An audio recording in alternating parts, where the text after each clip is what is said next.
Halo semuanya, kali ini aku mau cerita tentang sejarah bendungan pintu air 10. Jadi, salah satu peninggalan sejarah di kota Tangerang yang masih megah terpelihara sampai sekarang adalah bendungan pintu air 10 atau yang biasa dikenal dengan sebutan Sengengok.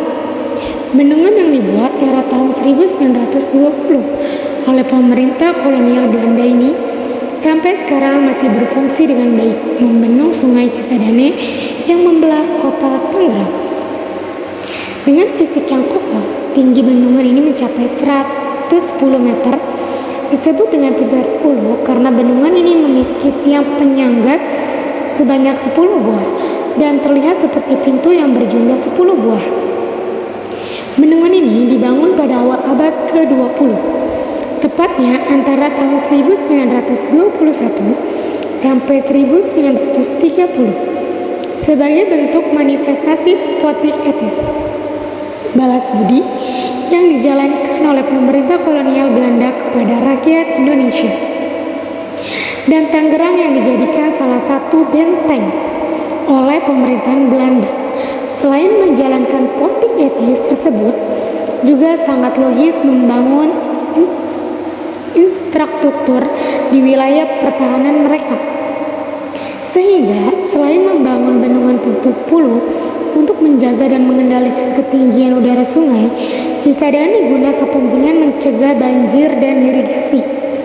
Pemerintah kolonial Belanda juga membangun fasilitas pengolahan air bersih di samping bendungan yang kelak dibiarkan fungsinya oleh pemerintah sebagai kantor PDAM Tangerang guna mendistribusikan air baku atau air bersih untuk wilayah Tangerang. Nah, jangan salah loh teman-teman, selain sejarah bendungan pintu air 10, ini juga ada cerita mistis bendungan pintu air 10. Jadi, sungai yang membentang sepanjang kota Tangerang hingga berakhir di Laut Jawa, kabarnya terdapat buaya putih atau manusia kurcaci hingga arwah penasaran. Titik horor ini sebagai sungai Cisadane sepanjang 126 km dengan kedalaman 102,5 meter ini berada di bendungan pintu air 10. Warga sekitar kerap mendengar jeritan dan tangisan di kawasan bendungan ini. Dikisahkan buaya putih yang bersemayam pernah muncul sebelum banjir bandang pada tahun 1932. Mereka meyakini bahwa buaya putih tersebut merupakan sosok siluman hewan. Ada juga penampakan kura-kura raksasa yang mempunyai tulisan huruf Cina di punggungnya.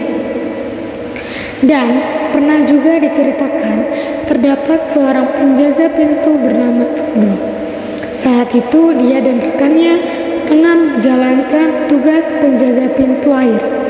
Abdul sempat tidur sebentar, namun ketika terbangun dia dikejutkan sesosok manusia kurcaci yang memberi tanda kiriman air.